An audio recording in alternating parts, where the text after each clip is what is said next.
What's up, guys? Welcome back to the channel. My name is Gore, and it is time for the week in the NFL, week number 7, and let's make some more picks today. Thank you guys very much for tuning in. Give this video a like if you enjoy it as I go through all these games here. Drop me a comment, let me know who you got this week. I'd love to hear from you. And obviously subscribe to the channel for more weekly content. Still doing pretty well in the NFL as we approach the mid-season. I think I'm planning on doing like a mid-season surprises and disappointments kind of video, so stay tuned for that as well. But for now, we are making some more picks, so let's get right into it. 59-34 on the year, so we're doing pretty good. Like I say, there's a stark contrast to what I'm doing in the NFL this year versus what I'm doing in college. It's like night and day. So we're going to try and keep rolling here. And we'll start with the Thursday night game. This is a tricky one for me right off the bat because there's genuine concern about whether or not Trevor Lawrence is going to be able to play. He's pretty much a definite, like at best, a game time decision. I think, especially if he doesn't play, I'm going to take the Saints here just to kind of hedge a little bit, and we'll kind of check in on the status of Trevor Lawrence around game time. But if he doesn't play, I definitely like the Saints to get the win here. I like them at home. I like the defense, especially if there's a backup quarterback playing. If Trevor Lawrence does play, I might be tempted to swap this just because New Orleans has been a little bit inconsistent. I thought they'd win last week. They didn't. But for now, give me the Saints at home, and that'll be the Thursday nighter, and we'll roll on to the Sunday games. Next one up. Now look, I saw the quote from Davante Adams. All right, what's the best way to get some attention and get some footballs thrown your way? Go to the media and say how frustrated you are about your lack of a role. So Davante Adams is frustrated. He wants the ball more. He should be getting the ball more. But again, this is the problem with Jimmy G. I've been saying it in these videos. There's a certain subset of throws that he can make, and a lot of it revolves in the middle of the field, and some of the outside stuff gets lost. It gets lost in the wash a little bit. So, you know, Davante obviously made his case to the media. I'm sure he's made his case to Jimmy G, and I could anticipate him having a big game today. Not today, Sunday, sorry. Give me the Raiders to get the win over the Bears. The Bears are a mess, and they're still a mess, and they'll be a mess all year long.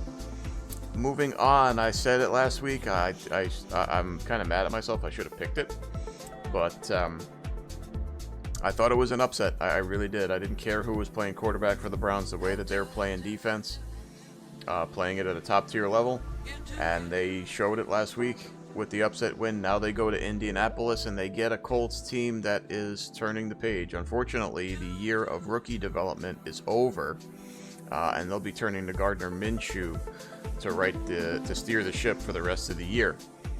You know, in a strange way, I think it actually sets up better for the Colts for this year. I know it's, you know, you want to develop the young quarterback, but in terms of putting wins on the board, I think for this year, Gardner Minshew might be a better quarterback for that. I'm going to take the Browns here, though. I'm going to take him to keep rolling. I don't think it matters who's playing quarterback all that much. PJ Walker did not play all that bad, but they will be able to ride their defense to a bunch of wins this year, the way they're playing. So give me the Cleveland Browns on the road. Another fairly easy game here coming up to pick. Give me Buffalo, New England. Speaking of mess, like how far different are the Patriots from the Bears? Let's be honest. I mean, they're a mess. They can't do anything, right? The defense is being worn out by a completely inept offense. They can't do anything on that side of the ball. Bill Belichick is throwing the tablet down on the ground. I mean, and listen, he's partly responsible here. Like, it's at a certain point, you are who you are, and Bill Belichick can't ride off Tom Brady's coattails anymore. He's putting forward a bad product, and he's the head coach of this sinking ship. So at what point does some of the focus really start to turn on him, and maybe what his future might be? I think it's a very legitimate question to ask, because they are a disaster. I mean, they are just, like I say, they have talent on offense, but they don't have the quarterback, and they simply don't really have the coaching staff that's interested in putting forward a good offensive product. So give me the Bills. I think they're going to take care of business. I don't see Josh Allen throwing up another clunker. I just see them rolling through the Patriots here. That's just bad.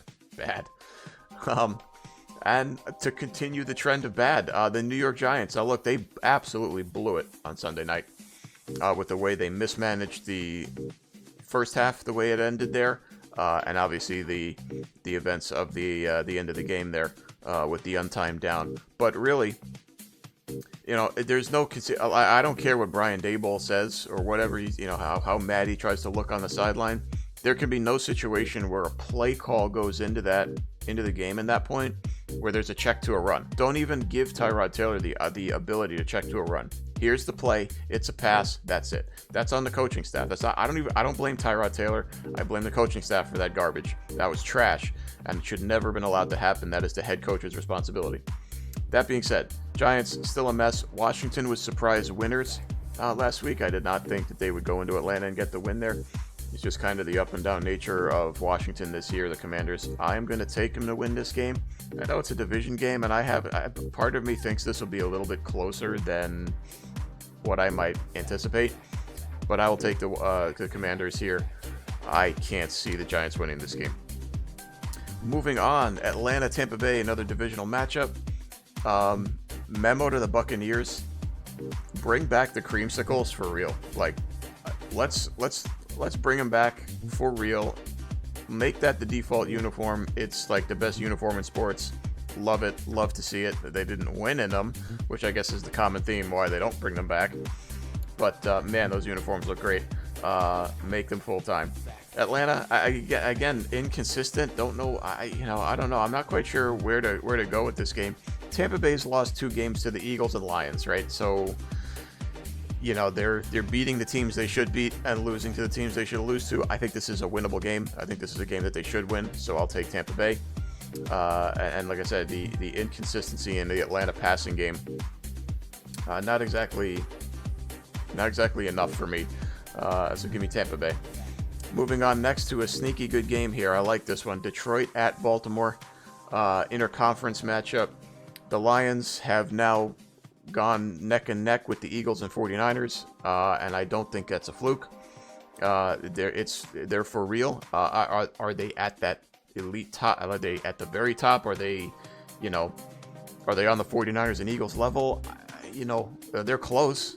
They're close, and I think that's just saying that in itself is such a remarkable achievement for this team. The way they've turned the culture around as quickly as they've turned it around. It wasn't just last year that they were still the lovable losers before they got it turned around, and now here they are 5-1, playing really, really good football, and they get a Ravens team that, again, inconsistent. Don't know what to. I think this could be a close game. I think the Ravens at home are always tough. I am going to take the Lions, though. I really am. I believe in the team. I believe in the direction. They're good. They're just good, and I don't. Like I say, inconsistency. I struggle the most picking inconsistent teams because they're so week to week. I don't know. So give me the Lions. Although I think Baltimore can make a game of this and keep it a very, very close competitive game. Moving on to the late slate of games, we got Pittsburgh at the Rams. Sean McVay's waiting on a baby. Who knows when that's going to come. He says there's no chance that he's missing this game. So, all right, fine. I'm going to pick him. The Steeler offense is, again, not great. I think they're coming off the bye, I think. But I had 2 weeks to prepare. I'm not sold on the Steeler team yet. And like I say, the Rams have clearly overperformed where they were expected to be this year. So give me the LA Rams at home in a game where, 70% of that stadium is going to be Steeler fans. Doesn't matter. Give me the Rams. NFC West, Arizona and Seattle. Again, the Cardinals, I think, competitive but losers, and I think that will continue this year. This week. Give me the Seahawks. Seattle is a bit, they went on the road and got beat down by Cincinnati. It was a tight defensive style of contest. So, but Seattle, I don't know. Geno Smith's running around for his life a little bit. The offensive line's not playing great. There's been some injuries on that side of the ball. And again, defensively, they're not. This is not. I keep hearing about Tariq Woolen and Devin Witherspoon and all these guys. trying to make the Legion of Boom a thing again. They're young players. They're good players. This is not the Legion of Boom yet. Just relax. Like, please relax. I think they'll win this game. Obviously, the Cardinals, just going to keep that lovable, not lovable, but keep the competitive loser thing going. I'll take the Seahawks at home. Green Bay at Denver. Jordan Love said he had a sick taste in his mouth after the game against the Raiders, right? Maybe a little bit of, right to ship here. The Broncos are, again, another team. There's some bad teams in the NFL this year. Like, there are some bad looking teams. Denver, Chicago, New England. It's really, Minnesota with the turnovers and all that. So there's a wide gap between the good and the bad, and Denver is in the bad. Again, waiting for that apology to Nathaniel Hackett. Sean Payton hasn't gone in there and changed a thing. So what's the deal in Denver? Is Russell Wilson completely washed up? Is he shot? Maybe.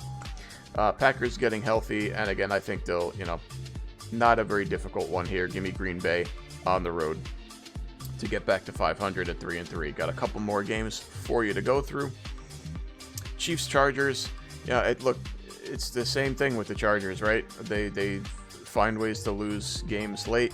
Justin Herbert, I thought, played pretty poorly in the Monday Nighter, and I usually heap a lot of praise on him because he is an immense talent, but he did not play well against the Cowboys. He missed a lot of throws. He looked indecisive. He looked like he didn't, it just wasn't all there for Justin Herbert. And the Chiefs, it's a bit of a different Chiefs team this time. Yes, it's Mahomes, and the offense is still dangerous and explosive. It's not as explosive, but it's still potent. They're doing it a little bit differently. They're leaning on the running game. They're leaning on the Mahomes and Kelsey connection. The receivers around them are not really great yet. Haven't really fully developed into that kind of an offense like it's been before. And they just pulled off a little minor trade. They do get Mecole Hardman back from the Jets. If you're the Jets, what are you doing trading back with the Chiefs? Like, he's going to be a factor in this offense now. Give me the Chiefs to win this game. And thanks to the New York Jets for making the Chiefs offense that much deeper. Like, what are you doing, guys? Come on. The Sunday night game, man, this is a good one. I mean, I cannot wait for this football game. Miami and Philadelphia, I mean, what needs to be said, right? Miami brings the offense. They've got weaponry all over the place. The Eagles, again, the defense is not, some of the injuries has kind of slowed them down a little bit on the defensive side of the ball. And last week, Jalen Hurts, it's funny. Everybody's going to pile on Brock Purdy for his performance against the Cleveland Browns. Anybody going to weigh in on how bad Jalen Hurts played against the Jets? Like, anybody going to weigh in on that? Are we going to hold those two quarterbacks to different standards? He played bad. He played really bad. And he was a big part of the reason why the Eagles lost that game. So can he rebound? I think he could. But I don't know. This is really a true toss-up game for me. I am going to lean slightly. I'm going to lean the Miami Dolphins. I just think they're too explosive. And with the kind of shuffling around on defense with the Eagles, I think they'll be able to score enough points. This might be a high-scoring game, a track meet sort of game. And that suits the Miami Dolphins really well. So I'm going to take Miami. But, man, it's Sunday Night Football. NBC must be licking their chops for this one because this one is just a beauty. It'll be probably a very highly rated game.